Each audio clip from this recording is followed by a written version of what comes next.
Hi Mum, you do everything for everyone else. Let me help you make your life easier.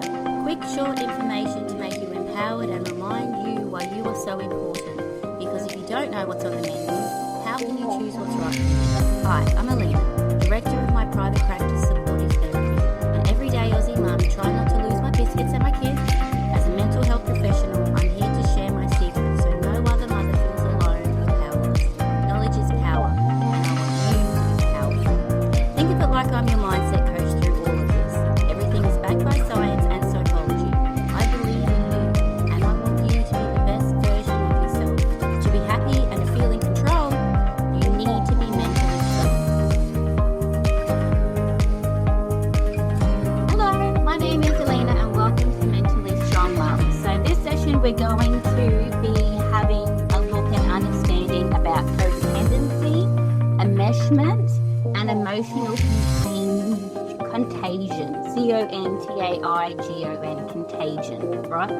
So I've had a couple of individuals and couples lately who have presented as this, and sometimes there's some misunderstanding about what a codependent relationship looks like, what actually enmeshment looks like, how to be able to what emotional containment kind of looks like, and how sometimes your self-worth is essentially tied up and wrapped up in the other person.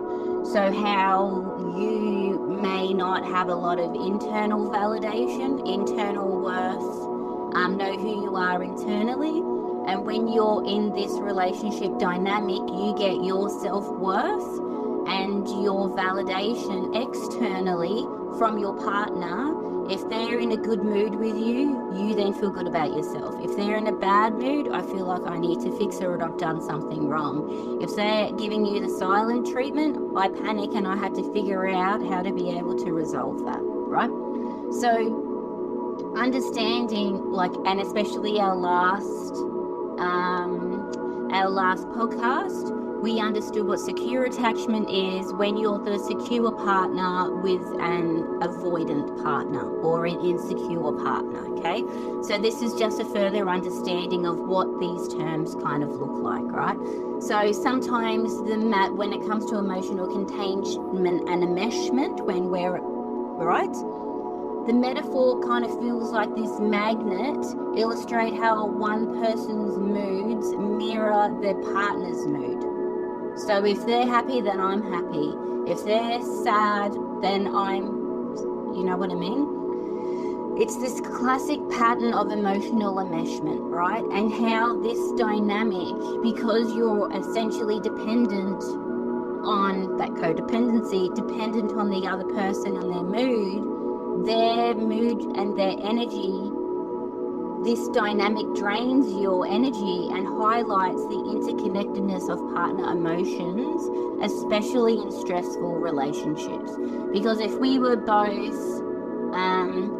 secure, happy, boundaries, all of that kind of stuff, we don't then have this energetic drain from the other person. If I know how to make myself happy, I don't then depend on other people to make me happy. If I know my own worth, I then don't depend on other people for me to prove their worth, to get their praise, to know that I'm worthy, right? So it can be really, really exhausting. And so sometimes we use the analogy of sometimes when you walk into a room and immediately you feel like you're on edge, like a meerkat, right? Hypervigilant kind of stuff. Not because of anything happened to you, but because of how someone else in the room feels.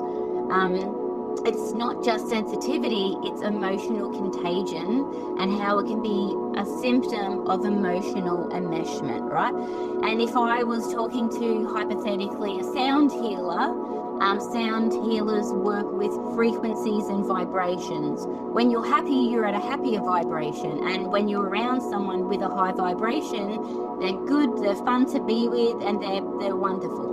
But when someone has a low vibration, for example, if they're really depressed, that then being in their presence because of their low vibration, even if you had a high vibration, being around them drains your vibration together, right? So when we understand about when people come in for therapy and what they're asking for, sometimes it's like when one partner walks in and they're calm, but they're watching the other person very closely. And then as the female, hypothetically, her distress escalates, his mood then changes to matches her, right? He then tenses and he's now anxious too. And it's not empathy, it's this unusual fusion, right? Understanding how when you live with someone and what that's like and how that impacts you, because we're mammals, we have safety in numbers, and sometimes we have these mirror neurons, and how we mirror the other person as a sign or evidence that I'm listening and I care for you, all of that stuff, right? So enmeshment is when your emotions, your thoughts, and your identity are so fused with the other that you don't know when you end and they begin, okay? And codependency is when you derive your self-worth through the approval or well-being of others. Obviously, sacrificing your own needs just to keep the peace or to try to maintain connection, okay? So sometimes there's this misunderstanding with codependency about being in each other's pockets all the time, and it's not really what it is. It's when your self-worth is dependent on the other partner's validation or how well you've done, or if they think positively of you. So then you're codependent. Your worth is then wrapped up in how happy the other person is, right? So people sometimes understand, is this a condition? Is this from childhood? Is this a trauma response? Have I fallen into this? Is this a nature versus a nurture situation? If we have wombs and we're nurturers, is it because it's this accidental path of nurturing the other person and then wanting to always make them happy? And then when I feel like I've failed, I then feel like a failure and I'm then hard on myself, right? So it can also be attachment styles. When you're with someone, your attachment changes depending on living in a house with someone all the time. Is it like walking on eggshells? Is it accidental manipulation that the other person's doing to, for whatever reason, whether they've got underlying mental health, to kind of make you feel bad, to make themselves feel better, right? So if hypothetically this was happening, if you learned this behavior in childhood, sometimes it might look like the good girl syndrome. And the good girl syndrome is essentially you got attention and affection and worth from your parents when you were the good girl, when you did good things, when you were helpful, when you were polite, when you weren't angry, right? So then if this is then rooted in childhood about who I am, and if love was conditional, so love is either unconditional and I love you no matter what, and I love you no matter what you do, or love is conditional, I only love you on these specific conditions. On when you're good, I will then love you. If you're bad, you're a piece of something. Do you know what I mean? So especially in childhood, if you had good girl syndrome and your love was conditional, or you were then parentified as a child. Parentified means essentially, instead of your mother or father, the parent figure, instead of them being parents to you and nurturing you and looking after you, they didn't have the capacity, or they were emotionally immature. So then you learn how to get love from them on how well you parented them and you met their needs and you validated them and you parented them and looked after them and nurtured them. So you were then managing their emotions. So if your parents were depressed, you would manage their depression. If they were anger, you would then manage their anger or prevent it in some ways. If they were really needy, that hot and cold ambivalent, and I never knew what I was doing right and I never knew what I was doing wrong, but I would always go above and beyond because all I want is acceptance and love, right? That can be part of that good girl syndrome too, because that's all I ever wanted. You then learned to anticipate other people's emotional state as a survival strategy.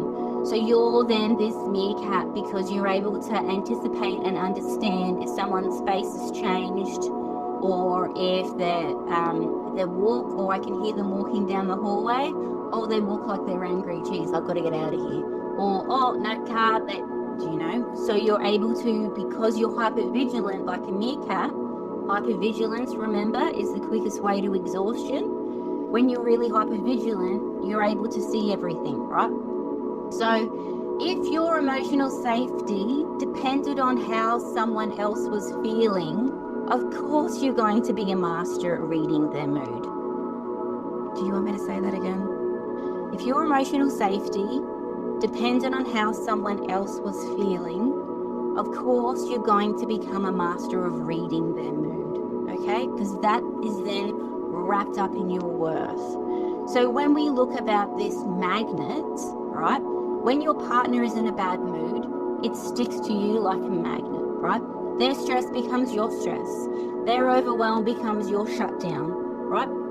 Their anxiety becomes your irritability. So this is emotional contagion. And when it's really chronic, it's actually quite debilitating. So you're constantly reacting, not just with your own life, but with the moods of others, and trying to anticipate and trying to figure it out and trying to heal and trying to be proactive and trying to. Whew. Man, I'm tired, right? There's no peace, there's no chill, right? It's like you feel drained after being with certain people. You can't separate your mood from others. You constantly try to fix others so that you feel okay, or you feel worthy, or you feel valued.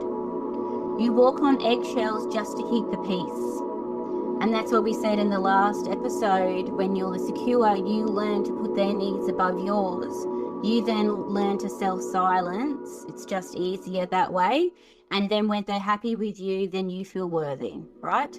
So this obviously can show up in romantic relationships where you are then the overfunctioner, where you overfunction. You manage your partner's emotional world, therefore losing your own identity. It feels like you're the caretaker, right? You might feel like if they're not okay, then I'm not okay? And that can be exhausting, and you've got another child, right? When it comes to parenting, you then project your own emotions onto your kids, or then expect your kids to meet your own emotional needs, right? Well, you knew I was going to the doctor today, Billy. Why didn't you ask me about it? You know I was anxious. Billy's like, okay, I don't know. How was the doctor, Mum? I don't know, right? It's not your child's job to regulate your emotions or to validate your worth as a parent. You're the parent. You're meant to do that for them, okay? If they don't essentially care about or remember everything that's going on in your life, they shouldn't have to, because you're the parent. You look after them, you nurture them, you support them. You know what I mean? If these situations arise, that's completely okay. But parentified, having children that are really parentified and they learn that their job essentially is not to be a kid, it's to manage your moods, or manage or regulate you, or make you feel special, or make you feel loved, right? And all of this, so is the relationship, the parenting. And if you've got friends that are like this, it almost feels like chronic people pleasing. It then leads to resentment. You then avoid, and then burnout. So I'm pretty sure we've all got a friend kind of like this, and it's just exhausting, right? And all you want to say is go to therapy, get it sorted out. I'm not your therapist. Why? It's always about you. You know what I mean? I love you very much, but I'm tired. And then every time you text me or call me, I have now a reaction where I'm like, oh, I can't. I don't have the mental capacity to deal with that, right? So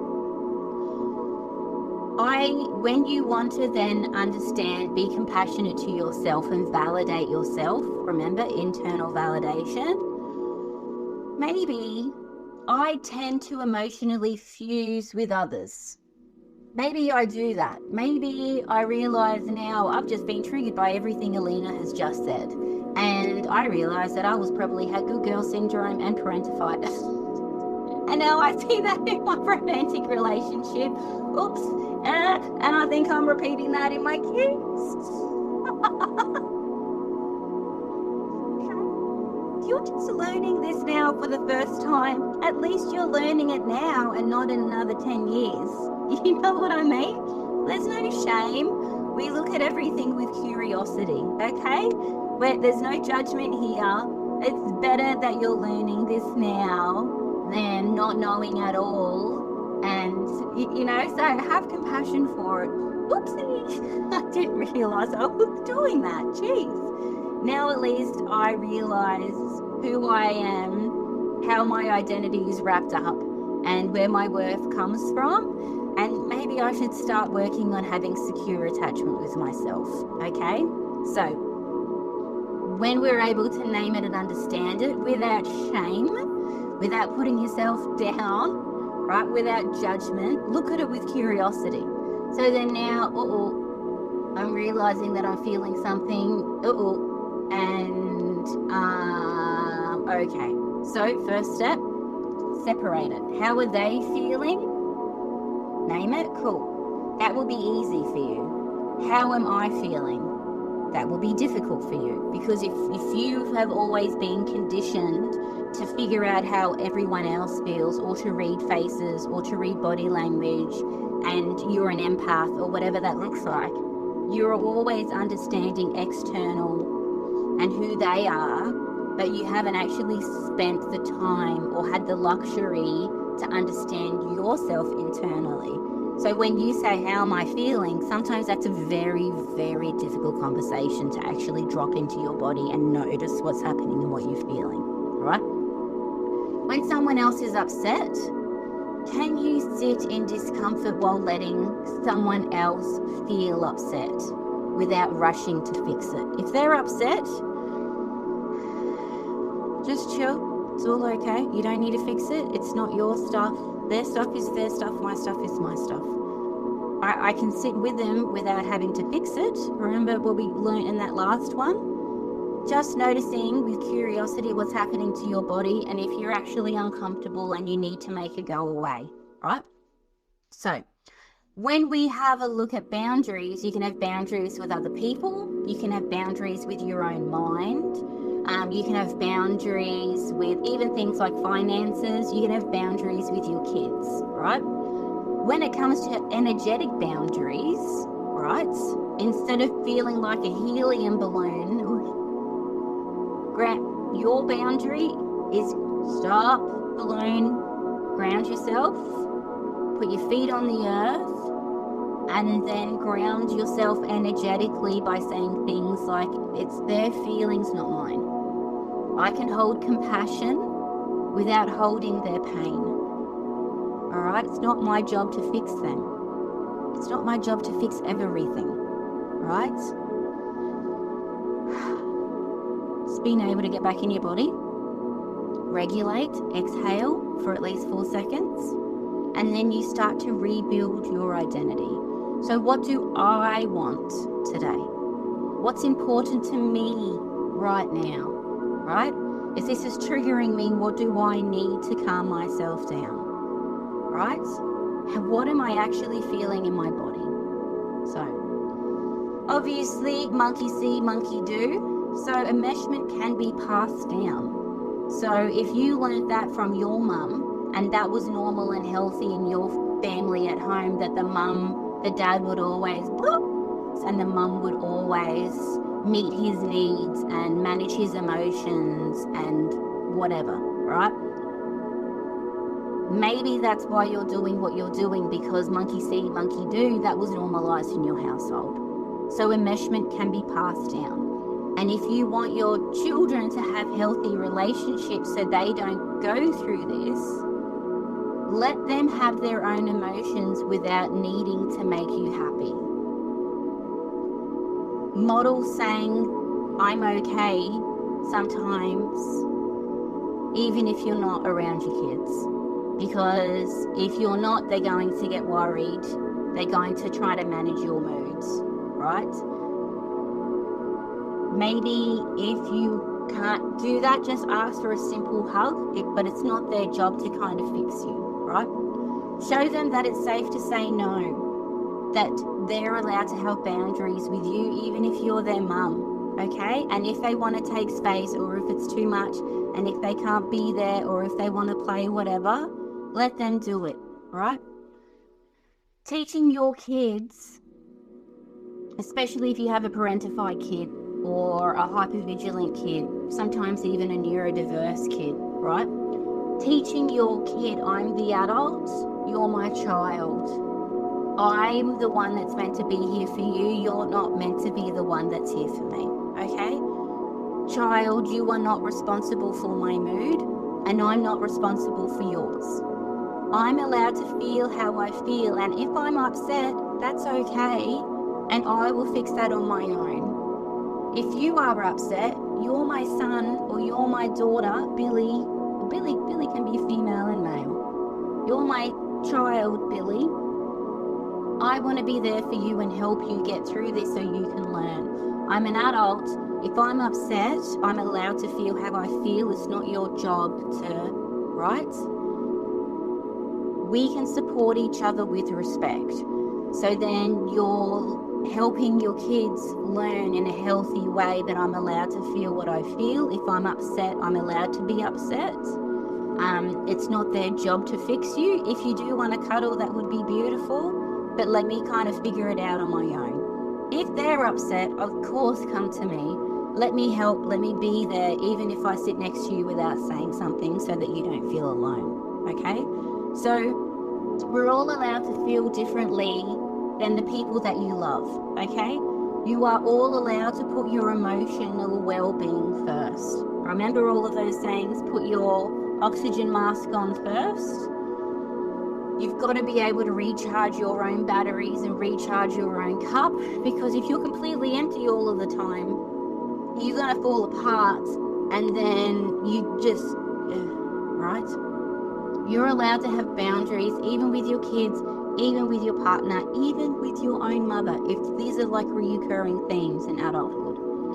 Realizing in the real world, though, healing codependency and enmeshment is really hard, especially if you've been doing it for decades and you're just learning this today, like right now, okay? Especially if your nervous system is wired for it. Instead of being independent and me, it's wired, my worth is from other people, or that enmeshment, or the codependency, right? It's like you're a sponge and you soak in everyone else's stuff, okay? So every moment of awareness and being present in your body, every time you pause and ask, is this mine? You're then rewiring your emotional inheritance. So when you're feeling a certain way, it's because I'm a sponge and my partner's feeling this way and now I'm feeling this way. You know what I mean? So by relearning all of this within yourself, you're not just healing you, you're actually healing for your children. You're going to demonstrate a healthy relationship. And in a relationship, it's not your partner's job to make you happy, and it's not your job to make them happy, right? We're here to be able to just be a beautiful family unit and support each other and help meet each other's needs as best as we can. But most importantly, your job is to make you happy, right? So I hope all of that was helpful for you. I know it's really difficult if you are a sponge and if you are used to be able to absorbing everyone else's emotions. So please, ladies, protect your sponge. Your sponge is very important. If your sponge has been here for a very long time, understand why with curiosity. Is it good girl syndrome? Were you kind of parentified? Is that where you got your worth from? Right? How is that being repeated in your romantic relationship? Was it like that in the beginning? So is this something that's always kind of happened, or has it only happened recently? Right? How do you then look after yourself without guilt? That's the huge one. Without guilt. Mother guilt is huge, right? And shame. Okay? Thank you so much for today. Look after yourself, and if you need anything, please let me know. All right, bye.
All one word.